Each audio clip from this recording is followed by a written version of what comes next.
Murdoch is a large orange tender engine. He has 10 driving wheels, which makes him very strong, even stronger than Gordon and Henry. But sometimes Murdoch can be shy and often would like to seek peace and quiet.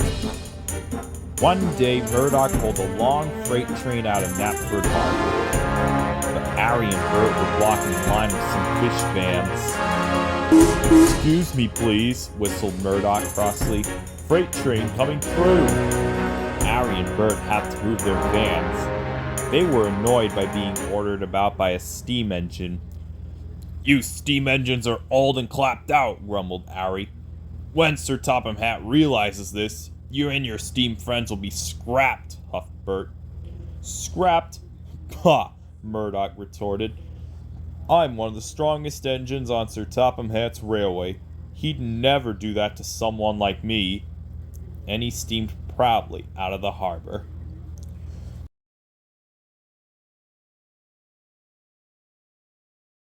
Soon, Murdoch was out on the main line.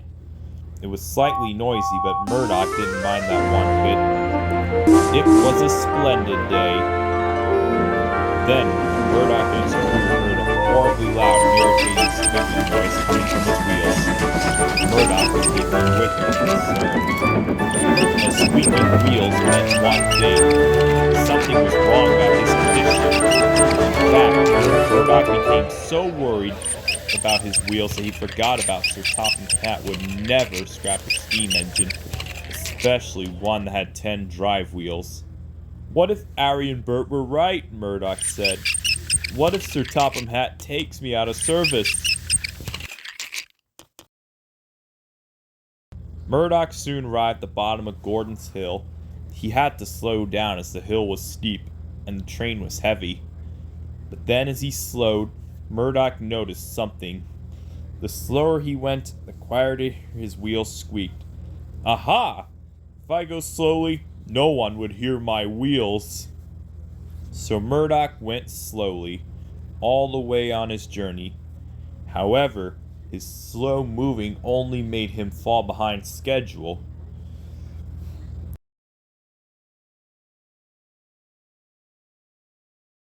By the time Murdoch arrived at Normanby, he was 30 minutes late.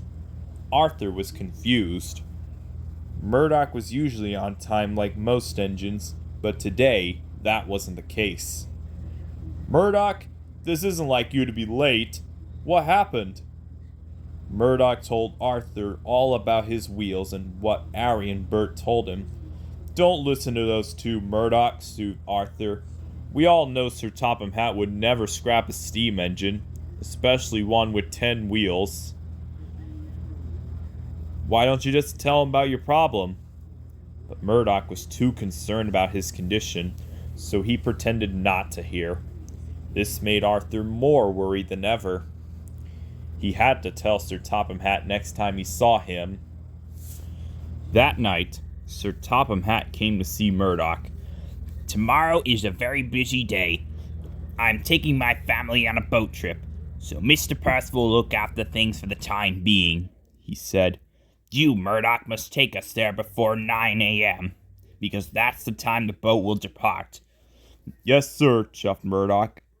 Just then, Arthur arrived. "Excuse me, sir. Could I please talk to you in private?" asked Arthur. "Certainly, Arthur." Murdoch had already started to doze off, so Arthur explained to Sir Topham Hatt about Murdoch's situation. I shall talk to him tomorrow, as soon as he takes me and my family to Knapford," he said. "Thank you for telling me this, Arthur." "You're welcome, sir," huffed Arthur. The next morning, Murdoch waited for everyone to leave the sheds. Then he puffed slowly away. Somebody would hear his squeaking wheels.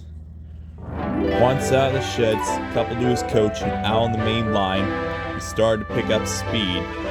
His pistons pumped, his boiler bubbled, his wheels spun, and they began to squeak again.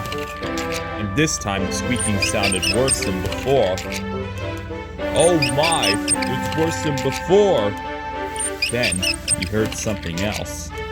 He began to rattle. Oh, dearly me, cried Murdoch. Harry and Bert were right. I'm going to fall into pieces. Sir Topham Hatt will definitely take me out of service for sure. So Murdoch slowed down.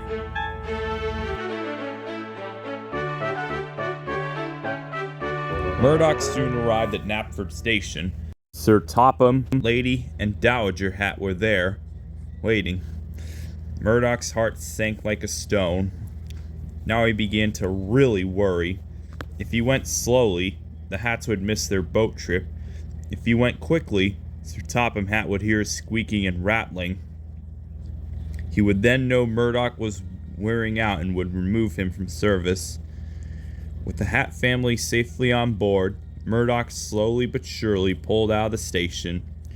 "Do your best, Murdoch. You're a really strong engine," called Gordon. Murdoch puffed ever so slowly down the line. Everything seemed to go just so, but Sir Topham had other ideas. He leaned out of the window and spoke to Murdoch. What are you playing at, Murdoch? He called out sternly. You're causing me and my family confusion and delay.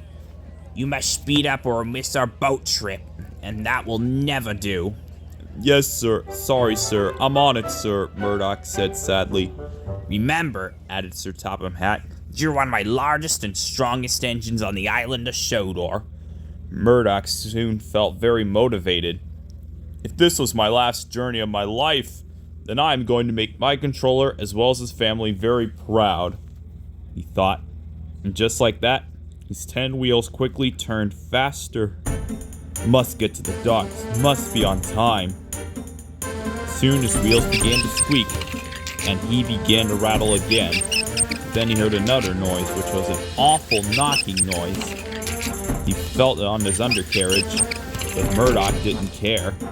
This was his last journey, then he was going to go as fast as the wheels could carry him.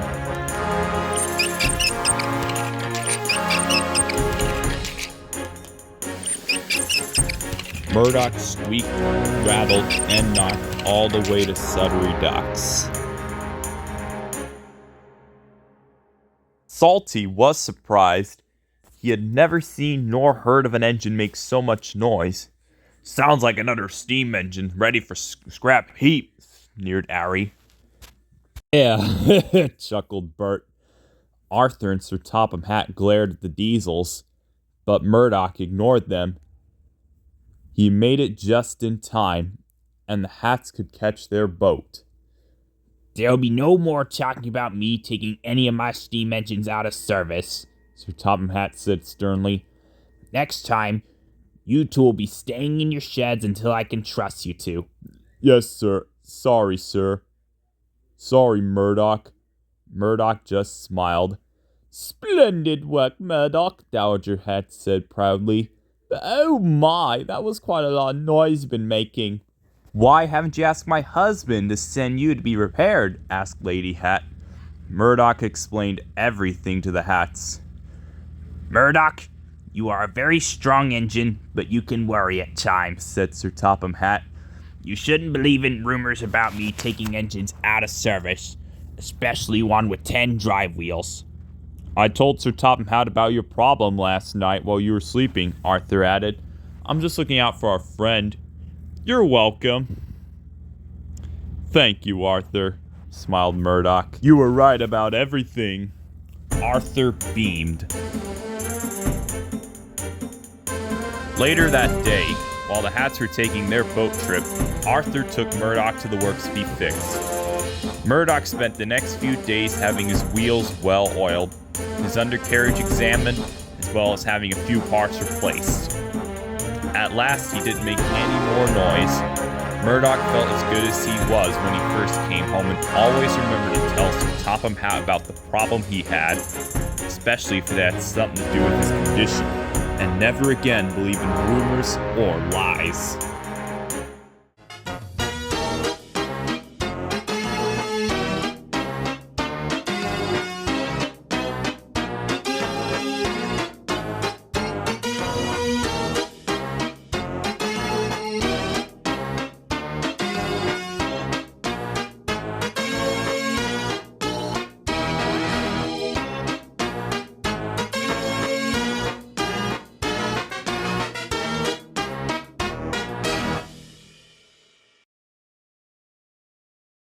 Hey, why are you still watching this? Show's over.